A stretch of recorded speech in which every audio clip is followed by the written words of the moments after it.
नमस्कार, मैं स्वागत है आपका। आप देख रहे हैं हमारा खास कार्यक्रम। मैं हूं आपके साथ शिल्पा तोमर। 2 साल तक चली तबाही, गाजा की धरती राख में बदल गई, हजारों जानें गई, लाखों लोग बेघर हो गए और दुनिया थक चुकी थी इस युद्ध से। लेकिन अब तस्वीर बदल गई है। अमेरिका के राष्ट्रपति डोनाल्ड ट्रंप ने खुद इस संघर्ष करने का मिशन संभाला। इजराइल और हमास दोनों से बातचीत की और वह समझौता तैयार करवाया गया जो इतिहास बन चुका है। हमने बंद कर दिया। इजराइल ने 2000 फिलिस्तीनी कैदियों को रिहा कर दिया और अब पहली बार गाजा में गोलियों की जगह शांति के गीत गूंज रहे हैं। ट्रंप ने घोषणा की कि गाजा में युद्ध खत्म हुआ, वहीं पीएम नरेंद्र मोदी ने इसे ऐतिहासिक बताया।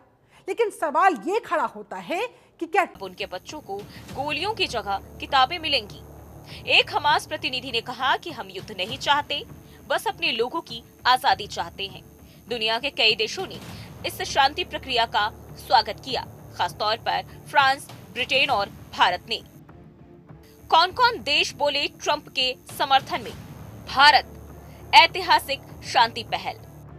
फ्रांस, डिप्लोमेसी की जीत।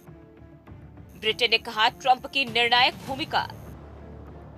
जर्मनी, युद्ध से थकी मानवता के लिए राहत। संयुक्त राष्ट्र ने कहा मिडिल ईस्ट में स्थायी शांति की उम्मीद। गौर करने वाली बात यह है कि पिछले 2 सालों में गाजा पर 5000 से ज्यादा हवाई हमले हुए, जबकि हमास की रॉकेट बरसात ने इजराइल को भी झकझोर दिया। इन दोनों के बीच यह डील सिर्फ एक युद्ध विराम नहीं, बल्कि एक ऐसा मानवीय मोड़ है जहां हर तरफ से टूट चुके लोग फिर से जीना सीख रहे हैं। ट्रंप के लिए यह सिर्फ एक कूटनीतिक जीत नहीं, बल्कि उनकी राष्ट्रपति छवि के लिए भी एक बड़ा कमबैक मोमेंट है। गाजा की जंग थम गई, लेकिन अब असली चुनौती शुरू होती है, भरोसे की। क्या इजराइल और हमास इस बार अपने वादों पर टिक पाएंगे? क्या यह युद्ध विराम टिकाऊ साबित होगा? इतिहास गवाह है कि इस धरती ने कई बार शांति समझौते देखे हैं और कई बार उन्हें टूटते भी देखा है। अगर अमेरिका और नाटो इस समझौते की निगरानी में कोई सख्त नीति अपनाते हैं तो देखना दिलचस्प होगा कि भारत इस नए मिडिल ईस्ट बैलेंस में क्या भूमिका निभाता है। ब्यूरो रिपोर्ट, जनतंत्र टीवी।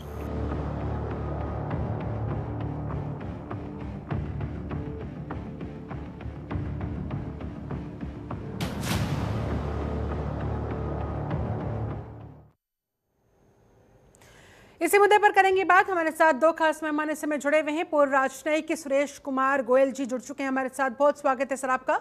और रक्षा विशेषज्ञ ब्रिगेडियर शारतेंदु जी भी हमारे साथ जुड़ गए हैं। आपका भी सर बहुत बहुत स्वागत है।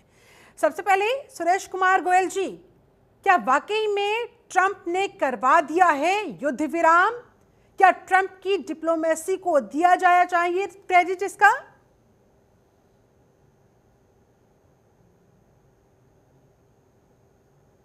Sir please unmute yourself. हाँ, अब आपको मेरी आवाज आ रही है? Now I can hear you. जी जी। मैं जैसे कि कह रहा था कि इस बात में कोई शक की गुंजाइश नहीं है कि ट्रंप ने अपना इन्फ्लुएंस, अपना प्रेशर टैक्टिक्स काम में लेकर के इजराइल के साथ भी, कतार और इजिप्ट के साथ भी, और इसके अलावा बाकी सारे फैक्टर लेकर के युद्ध विराम करवाने में जो उन्होंने एक इन्वेस्टमेंट की है अपनी एफर्ट्स की, वो वाकई में काबिले तारीफ है। इसमें कोई शक की बात नहीं कि युद्ध विराम ट्रंप ने सच्ची में शांति लाई है या फिर ये महज राजनीतिक शांति है? आज इसी पर करेंगे बात, लेकिन उससे पहले आप ये खास रिपोर्ट देखिए। ट्रंप की डिप्लोमेसी से थमी गाजा की जंग। 2 साल बाद इजराइल हमास में सन्नाटा। बंधक रिहा, तेल अवीव में जश्न का माहौल। गाजा की गलियों में अब उम्मीद के दिए। 2 साल तक चले इस युद्ध ने गाजा की धरती को राख में बदल दिया था। हजारों जाने गई, लाखों बेघर हुए और पूरी दुनिया इस जंग से थक चुकी थी। लेकिन इस बार तस्वीर बदल गई। अमेरिका के राष्ट्रपति डोनाल्ड ट्रंप ने खुद इस संघर्ष को खत्म करने का मिशन संभाला। उन्होंने सीधे तौर पर इजराइल और हमास दोनों से बात की और एक ऐसा समझौता तैयार कराया जो इतिहास में दर्ज हो गया। युद्ध विराम समझौते के तहत हमास ने अपने कब्जे में रखे दर्जनों इजरायली बंधकों को रिहा कर दिया है। इसके जवाब में इजराइल ने करीब 2000 फिलिस्तीनी कैदियों को छोड़ने का ऐलान किया और इस डील की निगरानी खुद ट्रंप कर रहे हैं, जो अब मिडिल ईस्ट के दौरे पर हैं। उनका मकसद इस शांति प्रक्रिया को स्थायी बनाना और गाजा में मानवीय सहायता की व्यवस्था करना है। गाजा में जंग थमी, ट्रंप बने शांति के सूत्रधार। गाजा की सड़कों पर अब धुएं की जगह दिए जल रहे हैं। तेल अवीव की गलियों में लोग झंडे लेकर नाच रहे हैं। व्हाइट हाउस ने खुद एक वीडियो साझा किया है जिसमें लोग peace for Gaza, thank you Trump के नारे लगाते हुए नजर आए। अमेरिकी राष्ट्रपति ने अपने बयान में कहा, गाजा में युद्ध समाप्त हो गया है, अब समय है पुनर्निर्माण का। तेल अवीव में बंधकों की वापसी का दृश्य किसी भावनात्मक फिल्म से कम नहीं था। प्रधानमंत्री बेंजामिन नेतन्याहू और उनकी पत्नी सारा नेतन्याहू खुद एयरपोर्ट पहुंचे, जहां लौटे हुए बंधकों के लिए खास वेलकम किट तैयार की गई थी और इस किट में थे कपड़े, लैपटॉप, मोबाइल, टैबलेट और नेतन्याहू दंपति के हाथों से लिखा एक पत्र। पत्र में लिखा था, आपकी वापसी मुबारक, हमने आपका इंतजार किया और आज पूरी इजरायली जनता आपके साथ खड़ी है। इस पूरे घटनाक्रम के बाद अमेरिकी राष्ट्रपति ट्रंप ने मीडिया से कहा कि मैं इजरायल और फिलिस्तीनी दोनों के बच्चों के लिए ये युद्ध खत्म कर रहा हूं, क्योंकि अब दुनिया को शांति चाहिए, संघर्ष नहीं। उन्होंने ये भी कहा कि शांति प्रक्रिया में भारत की भूमिका भी अहम होगी। प्रधानमंत्री नरेंद्र मोदी ने भी ट्रंप की इस पहल की सराहना की और कहा कि शांति हमेशा संवाद से आती है और ट्रंप का कदम इस दिशा में ऐतिहासिक है। मोदी ने ट्रंप को फोन कर इस सफलता पर बधाई दी और कहा कि भारत इस प्रयास में हर तरह की सहायता देने को तैयार है। ट्रंप की पहल के बाद इजरायल के कई परिवारों के घरों में रोशनी लौट आई है। महीनों से लापता अपने परिजनों को गले लगाते हुए लोगों की आंखों से आंसू छलक पड़े। वहीं गाजा के लोग भी उम्मीद कर रहे हैं कि अब हुआ है तो ये हुआ है कि ट्रंप ने इसमें इंटरेस्ट शो किया और उन्होंने वहां पर इसके लिए पहल दी, लेकिन कोशिशें अपनी भरसक कोशिश करी। कितना स्थायी होगा, कितना स्थायी नहीं होगा, ये बात अलग है, उसके बारे में हम चर्चा करेंगे। आपका सवाल अभी स्थायी तौर पर ये नहीं आया है। ठीक है। तो ट्रंप की तारीफ करनी पड़ेगी, इसमें कोई शक की बात नहीं है। लेकिन इसमें ट्रंप अपने लिए क्या देख रहे हैं? नोबेल पीस प्राइज तो मिला नहीं उनको इस साल, अगले साल के लिए कोशिश करेंगे वो, आई एम श्योर।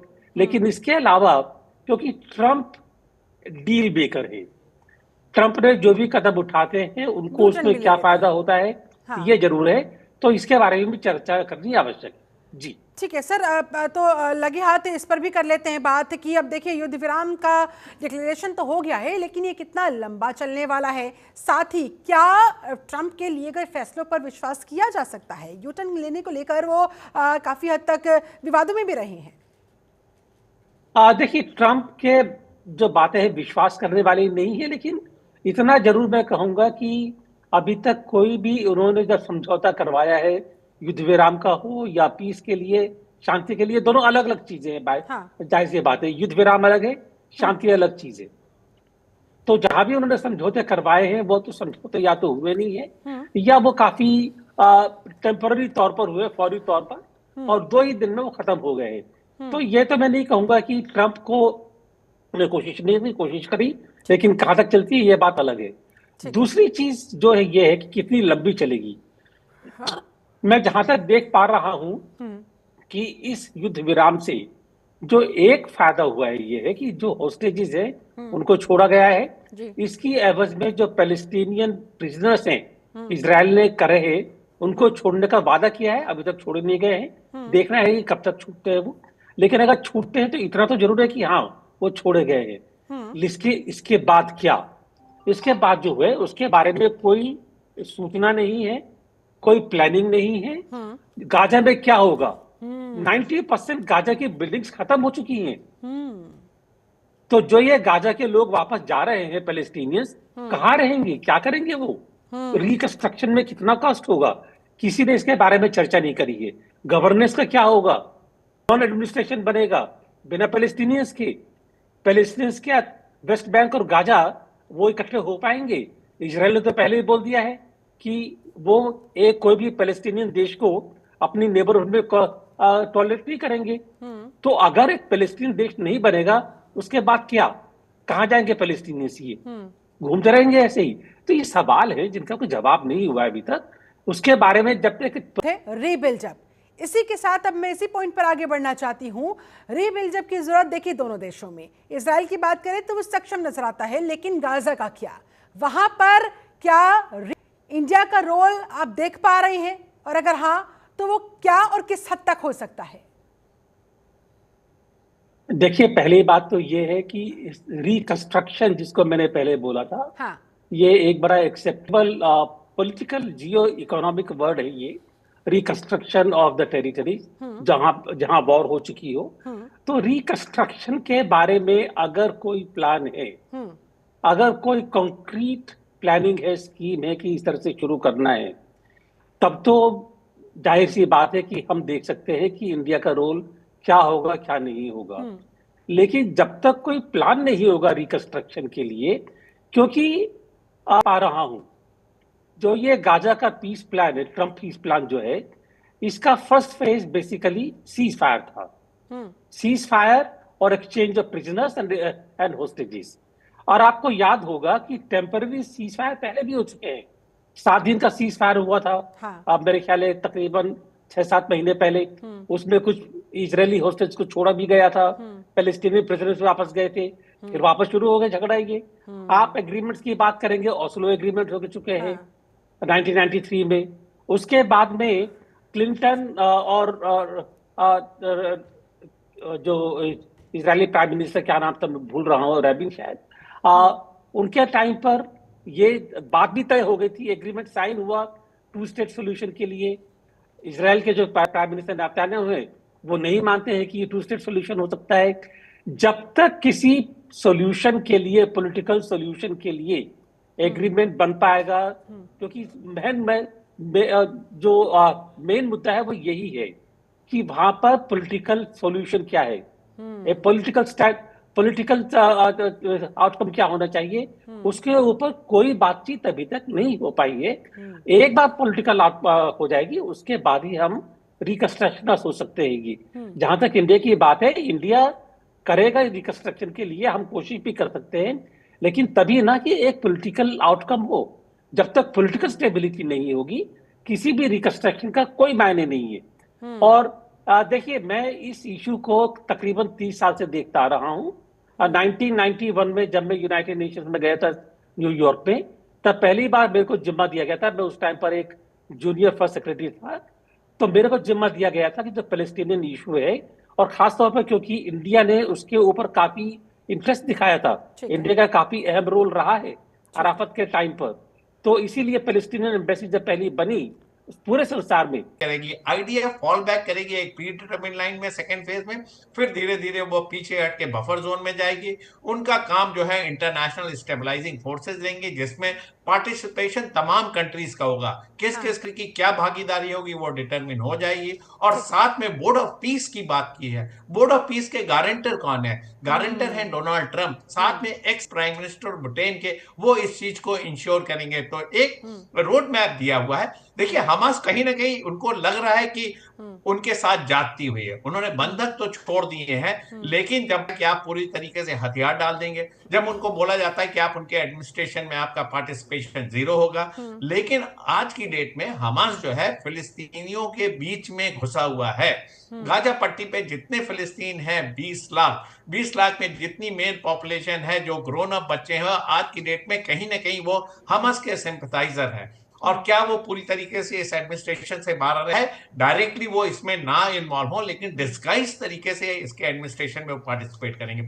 तो मेरा कहने का मतलब है कि नेतन्याहू चाहेंगे इस पीस अकॉर्ड को तोड़ सकते हैं ऑन वन प्रिटेक्स्ट और दी अदर, लिहाजा इसकी गारंटी अब डोनाल्ड ट्रंप को लेनी होगी। अगर वो अगले साल का पीस नोबेल प्राइज चाहते हैं तो उनको इंश्योर करना पड़ेगा कि एक साल जो इजराइल है इस तरीके की हरकत ना करे जिससे कि फिलिस्तीनियों का खाता सिर्फ हो। पीस के डिक्लेरेशन से काम नहीं चलेगा, वो आगे कंटिन्यू भी होना चाहिए। युद्ध विराम अगर करवाया है 1 साल तक, तो लंबा खींचे ताकि अगले साल के नोबेल पीस प्राइज के लिए अप्लाई कर सके।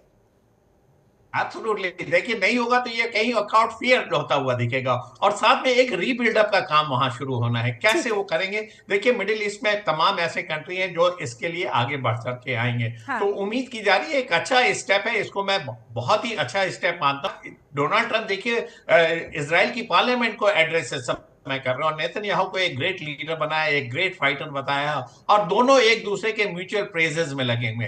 तो कहीं ना कहीं ये डील ज्यादातर इजराइल के पक्ष में जाती हुई दिख रही है। लेकिन देखिए, वहां फिलिस्तीनियों का बुरा हाल था, वो वहां से डिस्प्लेस हो रहे थे। अब एक चीज तो अच्छी होगी कि फिलिस्तीनियों को गाजा से कोई जबरदस्ती रखता, वो फ्री होंगे कहीं आने और जाने के लिए। और साथ में वेस्ट बैंक, गाजा और ईस्ट जेरूसलम अगर मिलके कहीं एक नया प्लान उभर के आता तो वेलकम स्टेप होगा। और साथ में कहीं ना कहीं ये रिकॉग्नाइज करता है आपका गोलन हाइट पे जो कब्जा है, आपका जेरूसलम पे कब्जा, जो जेरूसलम को आप डिक्लेयर कर रहे हैं, उसको भी रेटिफाई करता है। इन सारी चीजों की भी अब तो यही थोड़ा अनकंफर्टेबल सीन है। हमास आज की डेट में बैकफुट पे है। सिर्फ पहल करते हुए युद्ध विराम की डिक्लेरेशन तक सीमित नहीं रहना होगा, ट्रंप को इसकी गारंटी भी लेने के लिए आगे आना होगा। मैं लौटूंगी सर आपके पास, लेकिन देखिए गोयल साहब, एक शब्द का बार बार शारतेंदु जी ने जिक्र किया, और वो शब्द पॉलिटिकल प्रोसेस ठीक से स्टार्ट नहीं होगी कि ये दोनों देश किस तरह से रहेंगे इकट्ठा, तब तक मैं नहीं समझता हूं कि स्थायी शांति की उम्मीद, और अगर स्थायी शांति नहीं होगी तो फिर झगड़े टूटेंगे ये। जी ठीक है, मैं लौटूंगी साहब के पास। शारतेंदु जी, आपको क्या लगता है 2 साल तक चली इस युद्ध में, इस लंबी लड़ाई में दोनों देशों के हाथ क्या लगा? और अब जो सवाल यहाँ पर गोयल साहब ने किया कि गाजा में तो 90% चीजें तबाह हो चुकी है, अब वहां पर आगे क्या? देखिए, मेरा मानना है ये जो शांति की प्रक्रिया शुरू हुई है एक अच्छा स्टेप है, वेलकम स्टेप है। पूरे विश्व ने इसकी सराहना की है, और ये बड़ा लॉन्ग एवेटेड था। दोनों के बीच में इतना मिसट्रस्ट था, इतना ट्रस्ट डेफिसिट था, इस वजह से ये एक्शन नहीं हो पा रहा था। बार बार हमास कई बार इसके पहले भी वो रेडी हो गया था कि वो प्रिजनर्स को छोड़ देगा, होस्टेजेस को छोड़ेगा, लेकिन कहीं ना कहीं ट्रस्ट डेफिसिट था। किस तरीके से इस मोडालिटीज को रूप दिया जाएगा, कौन गारंटर बनेगा, इस बार डोनाल्ड ट्रंप ने ये कर दिखाया है। ये काबिले तारीफ है, सारे लोग इसकी तारीफ कर रहे हैं। कुछ भी हो, उस इलाके में शांति होना जरूरी था। 65,000 लोग मारे गए थे, 1,70,000 लोग घायल थे। इतनी मानवता करा रही थी, और वहां महिलाओं, बच्चों, बुजुर्गों का बुरा हाल था। गाजा पट्टी का इस हालत खंभीर थी, कैटास्ट्रॉफी हो रखी थी, मेडिकल एड नहीं था, ह्यूमैनिटेरियन एड की कमी थी। तो ये तो बहुत लॉन्ग ड्यू था। और हमास की देखिए जो शक्ति थी वो भी छीन हुई। तमाम तरीके के उनके लड़ाके या टेररिस्ट या जो भी आप उनको नाम देना चाहते हैं, वो उनके हथियार खत्म हो गए थे, उनके लड़ाके मारे गए थे, उनकी लीडरशिप खत्म होती जा रही थी।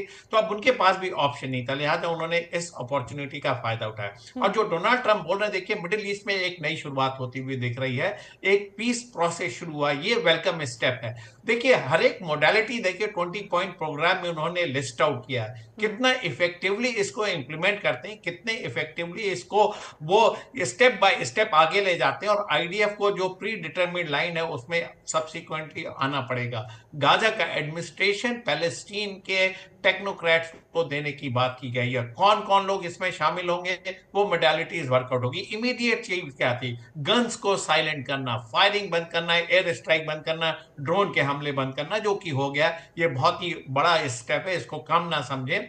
देखिए 2 साल से जो बातें नहीं हुई वो इस एंड पे आके होंगी, ये वेलकम स्टेप है। देखिए 20 जो बंधक थे वो छोड़ेगा, और जो 28 बंदूकों की जो शरीर है, मृत शरीर है, उसको भी हैंड ओवर किया जाएगा। और साथ में उसके एवज में 250 जिनको जो लाइफ सेंटेंस मिला था इजराइल की जेलों में, वो छोड़े जाएंगे, और 1700 जो प्रोटेस्टर उन्होंने पकड़ रखे थे उनको छोड़ा जाएगा। तो एक तरीके का वेलकम स्टेप है। अब रीबिल्डअप का काम शुरू होगा। और साथ में इंटरनेशनल स्टेबलाइजिंग फोर्सेस की बात की है डोनाल्ड ट्रंप ने, वो इंश्योर। पहली पैलेस्टीनियन एम्बेसी भारत में बनी, वो मैं तब भी यहां पर इंडिया में था। ये तो मैं जानता हूं कि सबसे इंपॉर्टेंट चीज जो है यहां पर, जिसके ऊपर अभी तक कहीं सहमति बनी भी है तो सहमति टूट गई है, वो है कि पैलेस्टीनियंस और इजराइल का कोएग्जिस्टेंस, कि दोनों इकट्ठे कैसे रह पाएंगी। ठीक है, जब तक ये बात तय नहीं होगी तब तक रिकंस्ट्रक्शन मेरे लिए, मैं समझता हूं अगर शुरू भी हो जाएगा, बहुत दिक्कतें सामने आएंगी। और भारत को इसके बारे में सोचना चाहिए कि जब तक पॉलिटिकल स्टेबिलिटी नहीं हो, उस रिकंस्ट्रक्शन का कोई मतलब नहीं है, तब तक वहां पर इन्वेस्ट करने का कोई मतलब नहीं है, रिकंस्ट्रक्शन करने का कोई मतलब नहीं है। चलिए जाते जाते फाइनल कमेंट्स आपका, शारतेंदु साहब, आपको क्या लगता है अब आगे का रास्ता दोनों ही देशों को कहाँ जा रहा है?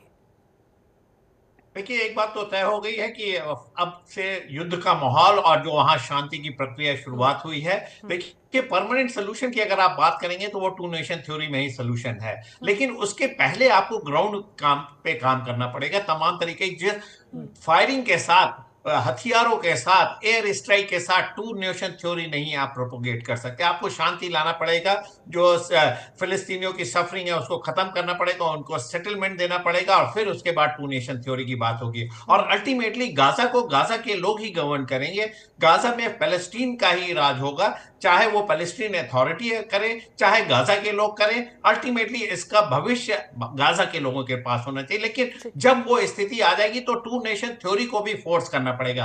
आज की डेट में इसराइल इस चीज को नहीं मानता है, लेकिन आगे आने वाले दिनों में इसको आपको इंप्लीमेंट कराना पड़ेगा। अभी तक गाजा 2005 से लेकर 2022 तक एक स्थिति में था। 2022 के बाद ऐसी स्थिति बनी, 23 के बाद, कि ये सिचुएशन आ गई कि लगातार फायरिंग लगा। उसके पहले भी गाजा एग्जिस्ट कर रहा था, उसके पहले भी टू नेशन थ्योरी नहीं इंप्लीमेंट की गई थी। लिहाजा आपको उस सिचुएशन में जाना पड़ेगा। और जिस तरीके से अमेरिका रोल प्ले कर रहा है, जिस तरीके से वो ओस्लो अकॉर्ड, अब्राहम अकॉर्ड पे एक उसने मन बनाया, उसी तरीके से आपको टू नेशन थ्योरी भी इसराइल को फोर्स करना पड़ेगा। नेतन्याहू नहीं मानेंगे, लेकिन नेतन्याहू एक परमानेंट एंटिटी नहीं है। नेक्स्ट रिजीम आएगी। अल्टीमेटली इसराइल को टू नेशन थ्योरी पे जाना पड़ेगा। जितनी जल्दी ज्यादा से ज्यादा देश पैलेस्टाइन को रिकॉग्नाइज कर देते हैं, उससे एक ग्राउंड और पुख्ता बनता है। तो आपने देखा होगा रिसेंट ट्रेंड, तमाम यूरोपियन नेशन, कनाडा, ऑस्ट्रेलिया ने भी पैलेस्टाइन को रिकॉग्नाइज किया है, क्योंकि बढ़ गई थी। लिहाजा एक प्रेशर जनरेट किया जा रहा था। अमेरिका यूएन को नहीं रिप्लेस कर सकता, ये मानना पड़ेगा। United nation should step in और उसको रिकॉग्नाइज करते करते एक इंडिपेंडेंट नेशन को डिक्लेयर करना पड़ेगा। लेकिन वो स्टेज अभी दूर है। अभी तो हमें फायरिंग रुका है, अभी हमें रिकंस्ट्रक्शन करना है, मेडिकल एड देनी है, फिलहाल तो वहां पर जो तबाही humanitarian aid मची देनी है build उसे up कैसे करना है। ठीक किया जाए, कैसे वहां पर पॉलिटिकल स्टेबिलिटी आ सके, इस दिशा में काम करना होगा। चलिए, बहुत बहुत धन्यवाद आपका शारदेंदु जी, बहुत बहुत धन्यवाद आपका सुरेश कुमार गोयल हमारे साथ जुड़ने के लिए, इस खास चर्चा में शामिल होने के लिए। चलिए, इसी के साथ फिलहाल इस खास कार्यक्रम में फिर इतना ही। आप बने रहे जनतंत्र टीवी के साथ। नमस्कार।